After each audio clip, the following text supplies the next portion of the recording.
Okay, good afternoon, everyone. Dr. Jensen here. So this video is going to cover the volumetric analysis lab for the general chemistry course. First, let's start off with taking a look at the handout. All right, so this is the handout here that would go with all of your experiments. So titrations are an analytical tool that we use in general chemistry or in any chemistry lab. So this particular one is going to deal with acid-base neutralization, of which titrations don't just have to be acid-base, but that is primarily where we tend to use them in the general chemistry course. So the purpose of this experiment is to determine the concentration of an unknown acid. Okay. So the acid here is not truly an unknown. It is hydrochloric acid. So we technically know what it is. We just don't really know what its concentration is. So this is similar to a kind of experiment that we might do in an environmental chemistry lab where we know the analyte that's present. We just don't know what is its concentration. All right, so this lab has two parts. Part A deals with a standardization of our sodium hydroxide. So we're using sodium hydroxide in the burettes, but we don't know the concentration, or we're unsure of the concentration of the sodium hydroxide. Usually this happens where we make a bulk sample of sodium hydroxide, we do it kind of quick and dirty to make a stock solution, and then we're going to standardize it against something where we know exactly what its concentration is. And then that helps us to get a good accurate value for the sodium hydroxide. So in part A, we are unsure of this part. We're unsure of the sodium hydroxide. So we're going to make a solution of KHP, which is potassium hydrogen phthalate, shorthand KHP, which is an acid, a weak acid that we would use in the lab in order to standardize the sodium hydroxide. And then we would then use the standardized sodium hydroxide to find the concentration of an unknown HCl sample. Okay, so the lab works through the basic calculations here. I would probably do a second video here on how to do the calculations for the acid-base titration that talk about like how do you know how much KHP to weigh out, how do we do the various calculations in dealing with the concentration, okay, and then the steps for part B and calculating for the molarity of the acid. Okay, so the general instructions here are more set up for if we were doing this in person via the simulation. So I'll add some addition notes into this document for the simulation version. But essentially we're going to prepare a KHP solution, okay, which means we're starting from a solid KHP sample, adding some water to it, adding indicator, and then titrating it. And then for part B, we have already a prepared HCl sample, and then we're just going to again titrate it against that same sodium hydroxide. Okay, in the handout you'll have the pre-lab questions, which again for my class generally I don't have everybody do these before the class, but they do have to be done for your lab report. And then the last part here is your data table. So the data tables are here to help you to have some general idea of what information are you going to be collecting and to help you to organize the data. All right, so we're going to do 3 trials for part A. That way you can get an average value of the sodium hydroxide. And then we're going to do 3 trials of the acid for part B. Okay, so here you'll see the average molar concentration of sodium hydroxide. This is from part A, so that's why we need to do that average so we can get that concentration for here, which then allows us to come up with the actual concentration of our acid. Okay, so we're gonna do 3 trials, but you should get an average value here at the end for what is the concentration of the HCl. All right, so let's switch. I'm going to switch over here to the simulator.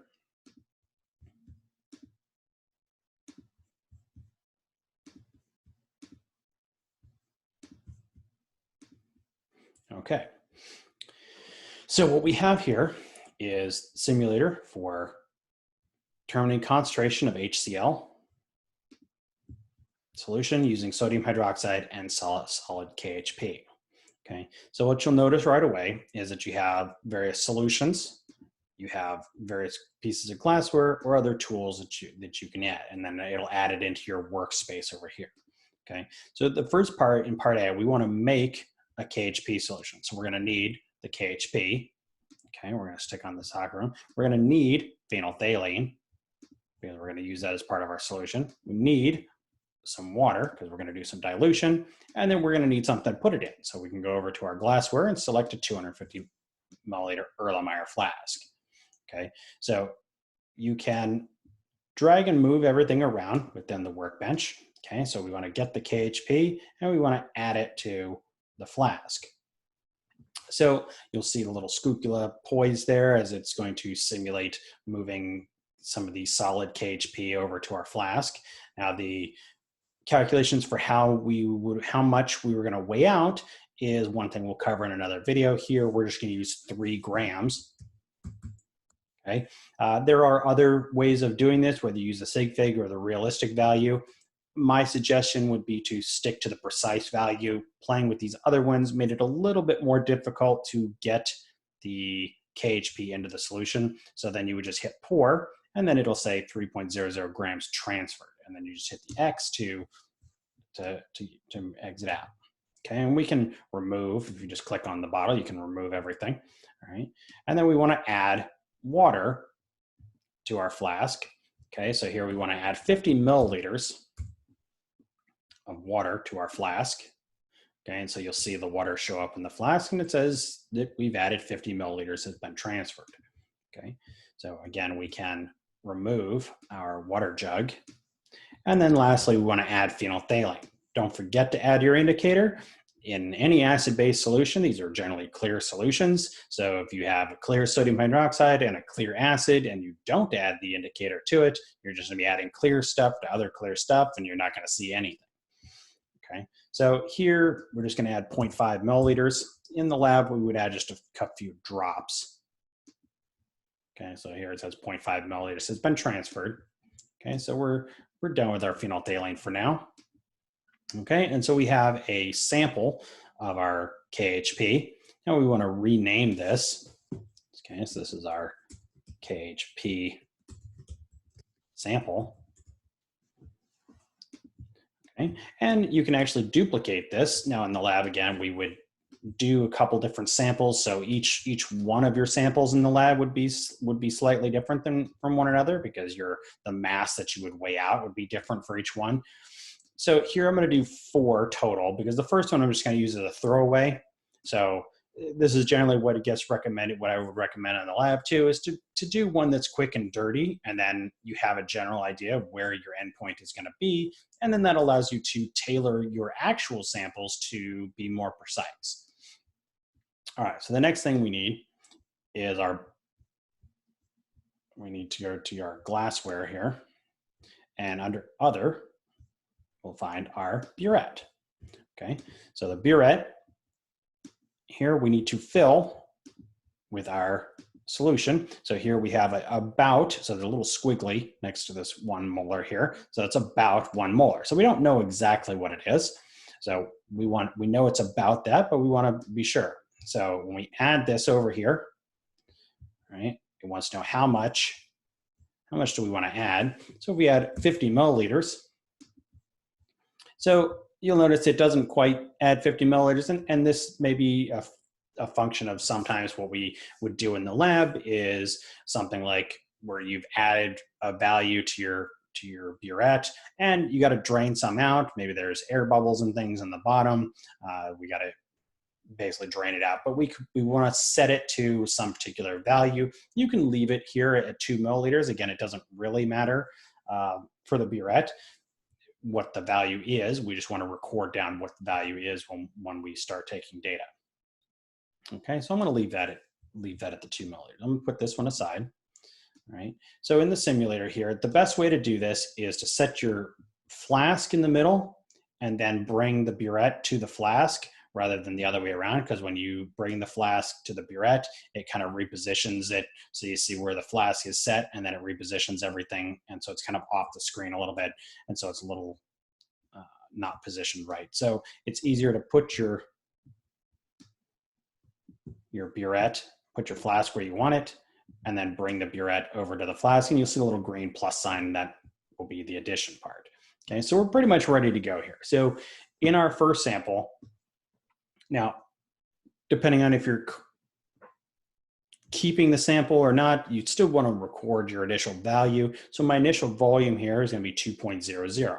So this goes back to our chapter 1 reading things like the burette, where it's marked at 0.1 milliliters. So you could tell if it was in between 0.1 and 0.2. So you can get 2 decimal places off of a burette.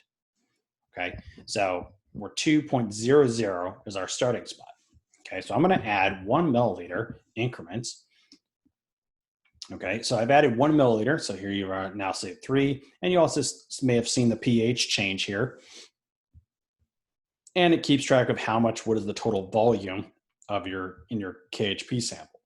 Okay, so I'm going to add another milliliter, and you'll start to see pH changes, the volume changes, and you'll see the burette change as well. And what we're looking for is when this sample turns pink. Okay, pink is the endpoint for this titration. The phenolphthalein indicator turns pink at around pH 7. And so we're just adding volume here in 1 milliliter increments until we get to our endpoint. Okay, now again, we don't really know where the endpoint is. So I started at 2, I'm not 15, 16, 17, okay, 18. Now, so it took me about 16 milliliters, but we're not really sure because again, this was a throwaway sample. A 1 milliliter increment is quite a lot. It's not an accurate that way of value. So I would put this one aside, and that just tells me that my endpoint is going to be about 16 milliliters. We don't really know exactly where it is for sure, but it's about 16 milliliters. And so in my second trial, or in my actual first real trial, I would record down where my initial volume is. And now I would go from here directly into the next one. Now you can also, of course, refill the burette, right? So this is generally what people do in the lab is when we're doing this is people will refill the burettes constantly.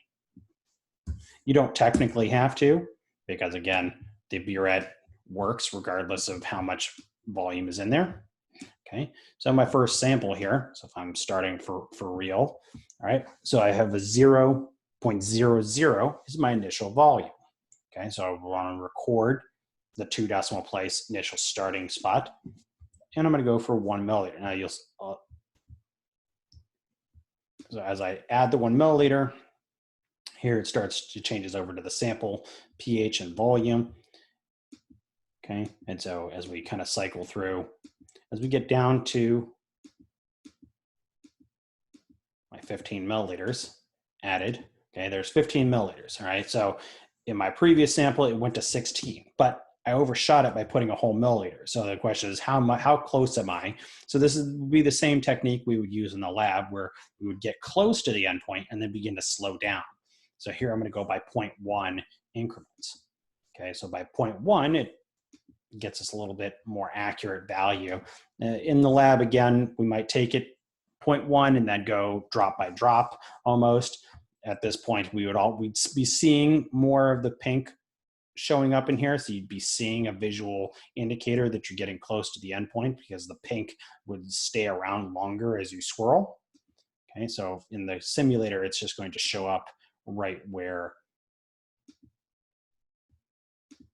and there it is, right at 16 milliliters.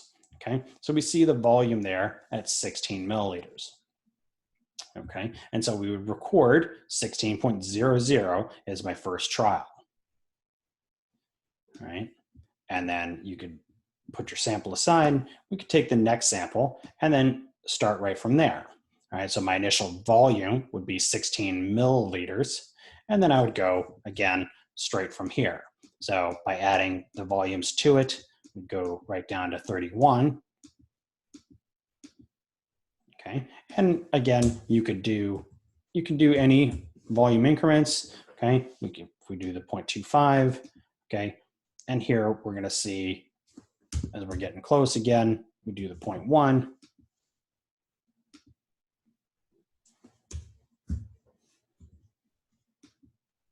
and at the 16 milliliter. So we got 16.00 milliliters again for our last trial. And then you would repeat the same process for the third sample. Okay, so we'd have 3, maybe 4 samples here that you could average those values across the board and find the concentration of the sodium hydroxide in the first part. Okay, so after we have at least 3 good trials for the KHP for part A, we'd be ready to move on to part B. So we want to refill our burette. So I'll go add back some volume here. Okay, so now we need to make our part B sample. So we're going to need another Erlenmeyer flask, and we want to use our HCl. So here, the HCl is 0.1 molar, so it is a lot different than the other one. So here we want a 25 milliliter sample. Okay. Now keep in mind, don't forget the indicator, because again, HCl is going to be clear. So if you don't add the indicator, you're not going to see anything. Okay, so we've added indicator to the sample. So we can take off the indicator and we can put our HCl away. And so here we can rename our flask. So this is our HCl unknown. Okay. And we can duplicate our sample. You could even do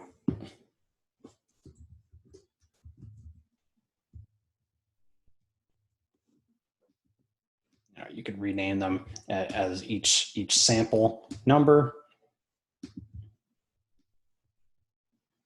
Okay, because again, we want to have 3 good samples.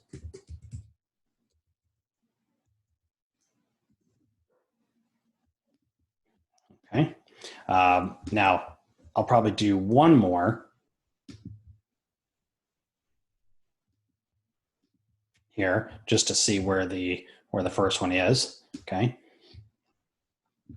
so same method as the first time. We would record our initial volume. Okay, so here my initial volume is 2.00 milliliters, and I'm going to follow the same procedure. Add 1 milliliter. So my volume now is 3 milliliters.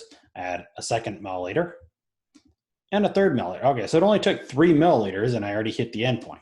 All right, so this one's a lot faster. And so we have to kind of be prepared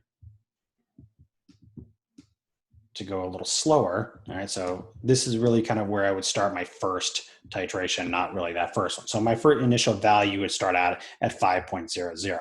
So we added 1 milliliter, a second milliliter, and then here's where I would initially right away start to slow down and do it at 0.1 value. Okay, so we go 0.1, and then we hit our endpoint. Okay, so that first one overshot by at least 0.3 milliliters. So I would record my final volume here for this titration. So my initial and then my final value.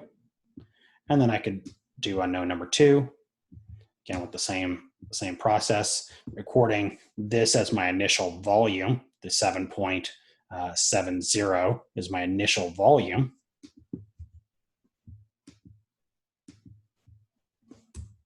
And then I added 2 milliliters, and then I switch over to doing by 0.1.